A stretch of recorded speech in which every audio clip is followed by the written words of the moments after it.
You think you're safe. You think your job, your degree, your hard work protects you. But let me hit you with reality. GPT-5 doesn't care. It doesn't care how many hours you've put in. It doesn't care about your excuses.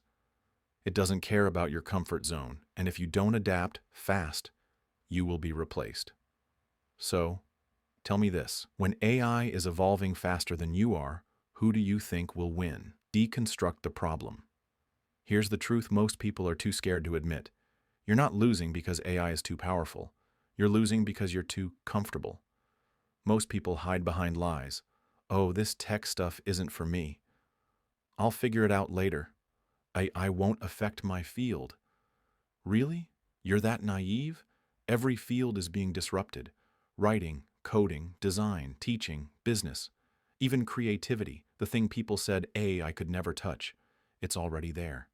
The real problem isn't GPT-5. The real problem is you, your resistance, your laziness, your fear of feeling stupid while learning something new. But think about it. How many times have you wasted hours scrolling, convincing yourself you're too tired to learn? How many times have you pushed off growth just because it felt uncomfortable? Now let me ask you this, and I want it to sting. If you can't handle the discomfort of learning, how will you survive the discomfort of being irrelevant? The simple solution. Adapting to GPT-5 isn't rocket science. You don't need to become an engineer or a genius. You just need to take 3 uncomfortable but simple steps. Step 1. Learn to talk to the machine. Prompting is the new literacy. The person who knows how to ask better questions will always get better answers.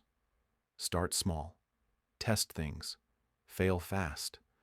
If you don't learn to communicate with GPT-5, you'll be like someone living in the internet age who doesn't know how to use Google.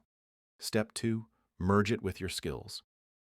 Don't see GPT-5 as your replacement. See it as your partner. If you're a writer, use it to brainstorm. If you're a student, use it to accelerate learning. If you're in business, use it to analyze.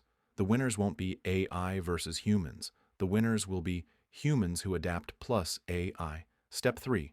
Outpace the 99%. Most people will dabble, play around, but only a few will go deep.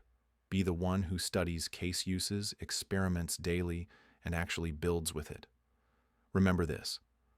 If you treat GPT-5 like a toy, it will treat you like one. Destroy excuses. Now let's kill your excuses. I don't have time. That's a lie.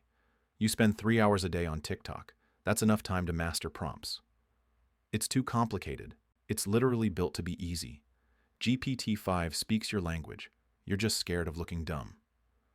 What if AI takes all the jobs? Here's the harsh truth. AI won't take all jobs, but people who use AI will take all the jobs. I'll start later. Later is code for never. And by the time you start, GPT-6 will be here, and you'll be 2 steps behind. Stop lying to yourself. That's not harmless. That's suicide. Here's what it all comes down to. You can either adapt or you can become irrelevant. There is no middle ground. Look, GPT-5 isn't your enemy. Your enemy is your comfort zone, your laziness, your excuses. Because while you hesitate, someone else, maybe younger, hungrier, less experienced, is learning this tool and racing past you. And the scariest part? They won't even need to be smarter than you. They'll just need to adapt faster than you. So here's your choice. Stay the same, make excuses, get replaced. Or adapt, learn, and make GPT-5 your competitive advantage. The responsibility is on you. Not tomorrow, not someday.